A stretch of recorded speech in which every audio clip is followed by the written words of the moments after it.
Assalomu alaykum bizning YouTube ijtimoiy tarmog'ida kuzatib turgan barcha kuzatuvchilarimiz, mana abkelinglar, mehmondorlar. Bugun 5-sonimizga Olimjon parfyum asoschisi Olimov Olimjon akamiz tashrif buyurdilar. Assalomu alaykum. Rahmat. Tashrif uchun rahmat. Sizga ham rahmat katta. Kuzatuvchilar bilan bir salom alaykum qo'ysangiz. Assalomu alaykum hurmatli kuzatuvchilar. Mana ukamiz yangi loyiha boshlabdi. Alloh xayrli qilsin.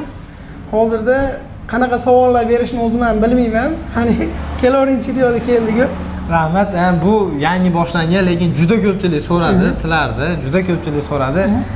Bu loyiha gaplashib o'tiribmiz degan loyihamiz. Bugun 5-soni. Buni tashkil qilishdan asosiy maqsad ko'proq asakalilarimiz, asakamizda ko'ryapsiz, o'zida mana blogerlar, biznes egalari juda ham ko'p. Sizni nima deylik? Biznes egasi deylik, bloger deylik? Yo, biznes egasi deyavering. Lekin ikkalasida ham profilingiz bor. Ha, bor. Shu narsa juda ham ko'payib, bunaqalarga o'zi qanday fikringiz? Asakamizda ko'payib bor ekaniga. Qilish kerak. Hozirda zamonda, ya'ni hamma internet orqali bo'lyapti. Hattoki mana bizni ham o'zi ko'pchilik tanishdan sabab Olimjon parfyum. Ya'ni parfyum sohasida juda ko'pchiliklar o'ylashi mumkin, buni foydasi bo'ladimi, bo'lmaydimi deb so'rashi mumkin.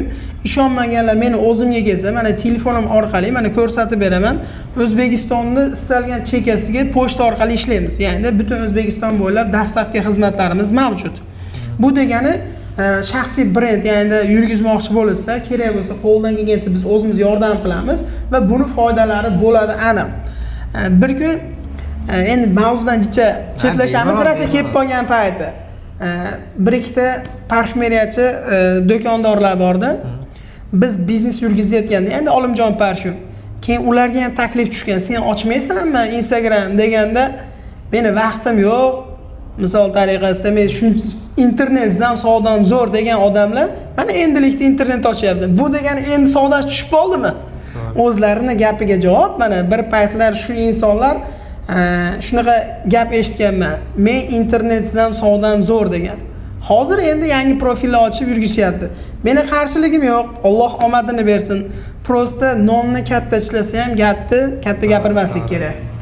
O'zi savolim bor edi. O'zi kirgan ko'pchilik kirdi. Mehmonlarimizga aytdim.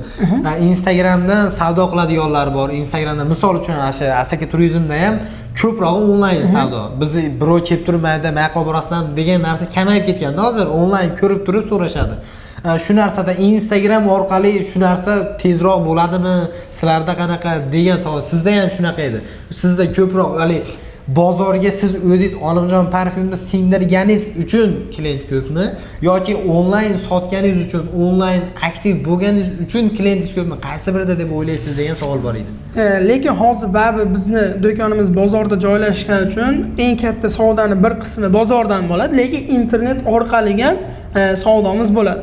Hozirda Asaka shahar bo'ylab dastavkalarni ham yo'lga qo'yganmiz tekinga. Misol uyda o'tirgan holatda bolasini pampersi yoki da sodasi tugab bo'lsa ham yetkazib beramiz tekinga.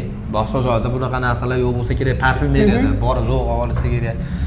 Sizda shunaqa narsani bilaman-da men, haligi do'koningizga o'zimiz ham kirganmiz. Narxi narsalarni misol uchun aytib o'rsangiz, yonimizda turganlar yoki ko'pchiligi anaqa qiladi-da. Qimmat deydi. Misol, aytib turib, mana atir 600 do'l, mana atir 1 bo'lsa sal qoldi alibda, oshnam yurib ushlab qolishi, men akani chaqiramiz aytdim. Shunaqa qimmat bo'lganga sifati zo'r. Birinchidan klient ushlab qolishingizni so'rayapman. Agar siz ham bo'lardi, sifatsiz, poddelka narsalarni olib kelib, arzonga nima qilib, mana bizda manaqa deysiz bo'lardi, lekin siz qimmatini zo'rni sotasiz. Shunga yarasha xaridorlaringiz haqida gapiring. Xaridorlar bilan qanday kelishib ishlaysiz shu narsada? Biz iloji boricha sotishdan ham odamga mos mahsulotni berishni harakatdamiz. Bu degani bizga ko'pchiliklar ham o'zi yozadi internet orqali ham bizga qanday parfyum tavsiya qilasiz deb. Parfyumlarning turlari ko'p. Endi misol o'zi aslida faslbob parfyumlarimiz bor. O'tkir, yumshoq, shunga o'xshash. Demoqchiman, qanday parfyum tavsiya qilasiz degan odamlarga agar iloji bo'lsa, asakalik bo'lsa, do'konimizga kelishni tavsiya qilamiz.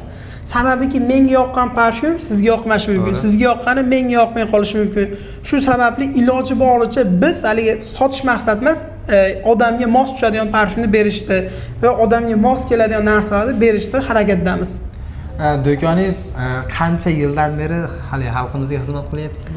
5 yildan beri o'zi misol karantindan oldin bitta oddiy stoldan boshlangan. Kichkina bir stoldan boshlangan. 2019 paytida. Ha, o'shanaqa paytda past bozor tepaga ko'chib chiqqanda, asha bitta 4 metrli stoldan boshlangan 10 million so'mma bilan endi bu sekin-sekin kattayib borgan. Va karantinda aslani 2020-yil do'kon qilganmiz. Do'kon ochishimizga bir oydan keyin karantin bo'lib, do'konlar bekilib ketgan. Va undan keyin 1 yil tanaffusdan keyin boshlaganmiz. Shu 5 yil davomida do'konni parfyumeriyada o'zingiz bunday o'ylab biladigan, esingizdan chiqmaydigan qilib qo'ygan bir xatoyingiz bormi? Shu narsadan aytsangiz, keyinchalik parfyumeriya ochadiganlar shu narsani takrorlamaydi menimcha. Endi menda xato juda ham ko'p. Sababiki bu parfyum sohasida men ustozim yo'q. Misol olamjon meni ol, meni ketadi, mana ketmaydi. Shuni tavsiya qilib qolamizki, har bir kasbda, har bir narsada, hunarda ustoz bo'lgani yaxshi. Biz ustozimiz bo'lmagani uchun juda ko'p xatolar bo'lgan, juda ko'p ziyonlar bo'lgan. Yaxshi ham Franklin bor ekan, orqamda turib bergan, men borman, cho'chima degan pulimiz borligi uchun sekin-sekin yengib chiqib ketganmiz. Bu bilan nima demoqchiman? Agar kimdir parfyumeriyaga oid savollar yoki qiziqqan bo'lsa, do'konimizga kelsa, qo'ldan kelgancha harakat qilamiz. Agar bizni boshqa viloyatdan, O'zbekistonning qayerdan kuzatayotgan bo'lsa ham, misol tariqasida o'sha ba'zi anaqamizni qo'yib qo'ysanglar kerak, sahifalarimizni bemalol aloqa etishsa, qo'ldan kelgancha yordam qilamiz. Albatta biz sizni chaqirishimizdan oldin o'sha ko'proq Asakani hozir yorityapsizlar-ku, misol uchun yaqinda ko'rdim, Asakamizda yangi stadionda shunaqa narsalarni ko'paytirish menimcha kerak emasmikan demoqchiman. Xana-xuni videodan ko'ra manfaatli bo'ladigan zo'r narsalar, keyingi bir anaqa o'ylab qo'ygan proyektinglar bormi yana shu to'g'risida, shu narsalar to'g'risida? Bor. Imkon qadar endi baribir hammasini oshkora qila olmaysiz. Hozirda kichkina komanda tuzganmiz. O'sha komanda bilan izlanyapmiz. Hattoki mana bugunning o'zida ham kechga manfaatli bitta video joylaymiz va bundan keyin o'zi videolar olinishni boshlayapti. Montaj jarayonida ham bor, hali planda, hali olinmagan videolarimiz ham bor. Bugunning o'zida ham xudo xolasa video joylanadi kichkina komandamiz bilan birga. Biz sizlarga doim omad tilaymiz. O'zimiz ham kuzatamiz videolarda, nimalarda. Komandangizda endi necha kishi ishlayapsizlar? Necha kishi bor? Endi u hozircha sir bo'lib qolaversin. Yangi chiqmoqchi bo'lgan blogerlar yoki o'zi shaxsiy biznes, faqat bloger deb ushlab olmaylik. Misol tariqasida sizning ham shaxsiy biznesingiz bo'lsa, misol internetga chiqyapsizmi, umuman internetga chiqmagan bo'lsa, misol qo'ldan kelgancha biz yordam qilaveramiz. Biz uchun bu internet, odam soni, patbish qizig'i yo'q. 100 ming bo'lami, 500 ming bo'lami, millionmi, biz uchun bu oddiy son, oddiy narsa. Bizga misol odamning qiymati Instagrammi yoki odam bilan o'lchanmaydi. Bizda ham o'zi asosiy maqsadimiz mana shu edi, biznes egalari yoki blogerlar. Shuning uchun chaqirayotgan mehmonlarimizni ham bir bloger, bir biznes ega. Bir bloger bizni shunaqa qilib olib ketyapmiz-da. Biz endi loyihamiz shu narsadan nima bo'ldi? Asakamizda ham bo'lsin, shu narsa kimdir chaqirib, men bilardim, juda ko'pchilik dardi bor, men o'zim ko'raman, hammani dardi bor. Keyingi mehmonimiz kim bo'lishini sizlar ham yozib qoldiringlar. Keyingi mehmonimiz xudo xolasa o'ziga aytmaylik, Mashakani komandasidan bo'ladi, o'zi aytmayapti. Keyingi mehmonimiz sizning komandangizdan. Xudo xolasa obuna bo'lmaganlar YouTube kanalimizga obuna bo'lib, like tugmasini bosib qo'llab-quvvatlashni davom etinglar va o'sha gap keladigan mehmonimizni yana yozib qoldiringlar va o'sha insonni biz olib kelishga harakat qilamiz. Muxlislarimizga tilaklaringiz bo'lsa, ukamizni, ya'ni Omadbekni kuzatayotgan barchaga omad tilab qolamiz. Ukamiz xudo xolasa yaxshi proyekt boshlabdi, manfaatli. Ya'ni o'zi aytayapti, bloger, shaxsiy biznes yurgizayotgan, misol mendan keyingi boshqa shaxsiy biznes yurgizayotgan odam keladi. Undan misol yaxshi fikrlar chiqadi.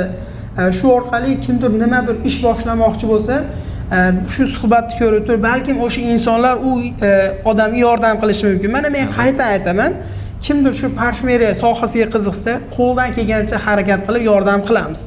O'zimizda bor yaxshi kerakli maslahatlarni beramiz. Bo'ldi, boringlar. Do'koningiz yana bir qator manzilni aytib keting. Bizda aniq boshqa joydan ko'rayotganlar bor. Hozirda do'konimiz Andijon viloyati Asaka shahar, Tepa Buyum bozori, asosiy eshikdan kirganda o'ng qo'lda Olimjon parfyum.